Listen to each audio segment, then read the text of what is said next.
Welcome to SVR academy. APPSC group 2 mains అనేది మళ్ళీ ఇంకొక 1 మంత్ వరకు అప్రాక్సిమేట్గా ఎక్స్టెండ్ అయిందని విషయం మనకు తెలిసిందే.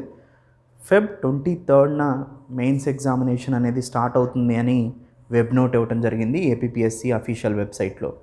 అంటే అప్రాక్సిమేట్గా మనకి 100 days of plan of action అనేది మనకి ఇంపార్టెంట్ ప్రజెంట్. సో ఎక్స్టెండ్ చేస్తూ వస్తున్నారు, మనం ప్లాన్ ఆఫ్ యాక్షన్స్ చేస్తూ వస్తున్నాం. ఎనీవే వాళ్ళు ఎక్స్టెండ్ చేస్తూ ఉంటే మనం మార్చుకోవాల్సిన అవసరం ఉంటుంది. సో 100 డేస్లో మీరు ఎలా ప్లాన్ చేసుకుంటే బాగుంటుంది. ఆల్రెడీ ఇంతకుముందు ప్లాన్స్ ప్రిపేర్ అవుతున్నవారు, ఫాలో అవుతున్నవారు అవి ఫాలో అవుతూనే అవి అయిపోయిన తర్వాత మళ్ళీ ఒక్కొక్క సబ్జెక్ట్కి ఉన్న రోజులను ఎక్స్ట్రా యాడ్ చేసుకోండి, అంతే, అంతకుమించి ఏం లేదు. ఇప్పటి నుంచి ప్రిపేర్ అయ్యే వాళ్ళైతే అంటే ఆల్రెడీ రివిజన్ చేస్తున్నా లేకపోతే ఇప్పటి నుంచి ప్రిపేర్ అవుతున్నా వాళ్ళు ఎలా ఫోకస్ చేయాలి. ఈ 100 డేస్ని మనం 4 సబ్జెక్ట్స్ కదా, 4 20s అంటే ఒక్కొక్క సబ్జెక్ట్కి 20 డేస్ కనుక మీరు కేటాయిస్తే 80 డేస్ అవుతుంది.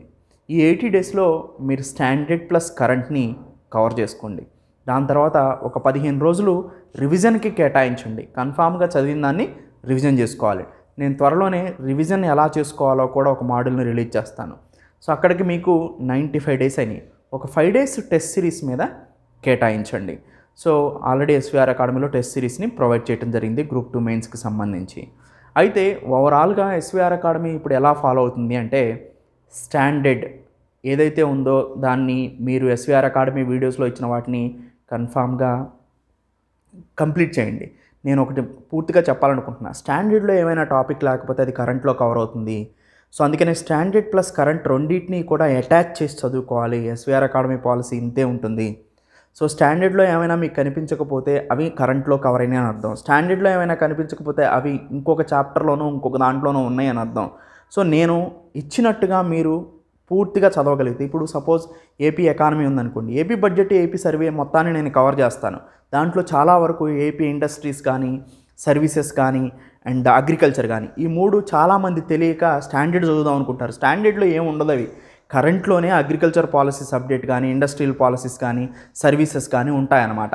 తెలియక పదే పదే మీరు విసుగు చెందటం తప్ప అంతకు మించి ఏం లేదు. సో అందుకనే నేను చెప్పేది ఏంటంటే, ఏపీ బడ్జెట్ ఏపీ సర్వేలో, ఇండియన్ బడ్జెట్ ఇండియన్ సర్వేలో, అగ్రికల్చర్, ఇండస్ట్రీ, సర్వీసెస్ వీటి నుంచి చదువుకోవాలి. ఇంకొక ముఖ్యమైన విషయం ఏంటంటే, బడ్జెట్ అండ్ సర్వేస్ని నేను బడ్జెట్ అండ్ సర్వే అని ఒక ఫోల్డర్ పెట్టాను. గ్రూప్ 2 వాళ్ళకి, గ్రూప్ 1 వాళ్ళకి, గ్రూప్ 2 మెయిన్స్ టార్గెట్ వాళ్ళకి. సో ఈ బడ్జెట్ అండ్ సర్వే అని ఒక ఫోల్డర్ ఉంటుంది. ఆ ఫోల్డర్లో AP economic survey, AP budget, Indian economic survey, Indian budget ఈ మంత్ లాస్ట్ కల్లా మొత్తం అప్లోడ్ అవుతాయి. సో దాన్ని పూర్తిగా గమనించి ఆ బడ్జెట్ అండ్ సర్వే వాటిని ఎక్స్ప్లోర్ చేయండి. దాంతోపాటుగా స్టాండర్డ్ చదవండి. కరెంట్ కూడా నేను ఎక్కువ ఇవ్వడానికి ప్రయత్నం చేస్తాను. దాంతోపాటు ఇంపార్టెంట్ టాపిక్స్ ఇవ్వడానికి ప్రయత్నం చేస్తాను. సో వీటన్నిటిని దాంతోపాటుగా టెస్ట్ సిరీస్ ఎక్స్ప్లెనేషన్ కూడా నేను ప్రొవైడ్ చేస్తాను. ఆల్రెడీ మేము ప్రామిస్ చేసాం, కానీ డేట్ ఎక్స్టెండ్ అవుతూ వస్తుంది కాబట్టి టెస్ట్ సిరీస్ రాసే వాళ్ళు చాలామంది ఉంటున్నారు. అందుకని వాళ్ళు పూర్తిగా అయిపోయిన తర్వాత మాత్రమే మేము టెస్ట్ సిరీస్ ఎక్స్ప్లెనేషన్ అనేది ప్రొవైడ్ చేస్తాం. మేము ప్రామిస్ చేస్తామంటే కన్ఫామ్గా ఇస్తాం, మీరు ఇబ్బంది పడాల్సిన అవసరం లేదు. టెస్ట్ సిరీస్ ఎక్స్ప్లెనేషన్ అనేది సో ఇంకా 100 డేస్ ఉంది మనకి ఎగ్జామ్కి. ఈ లోపలనే మేము టెస్ట్ సిరీస్ ఎక్స్ప్లెనేషన్ అనేది ప్రొవైడ్ చేస్తాం. సో ఇలా మీ ప్రిపరేషన్ ప్లాన్ని కొనసాగించండి. ఎవరైతే ప్రిపరేషన్ ఆల్రెడీ ప్రిపేర్ అవుతూ ఉన్నారో, రివిజన్ చేస్తూ ఉన్నారో, వాళ్ళు ఈ డేస్ని ఎక్స్టెన్షన్గా యాడ్ చేస్తూ మళ్ళీ ఒక్కొక్క సబ్జెక్ట్కి ఇన్ని రోజులు కేటాయిస్తూ మీ ప్లాన్ని ఎక్స్టెండ్ చేసుకోండి, అంతే, కొనసాగింపుగా ఎక్స్టెండ్ చేసుకోండి. అంతేగాని డేట్ పొద్దాక మారుతుందని సో మీరు వెస్ట్ అయిపోవద్దు. సో మీ కంటిన్యూస్ కాన్సన్ట్రేషన్ అనేది మోస్ట్ ఇంపార్టెంట్. సో ఇలా మీ ప్రిపరేషన్ విధాన్ని మార్చుకోండి. Thank you. Have a nice day.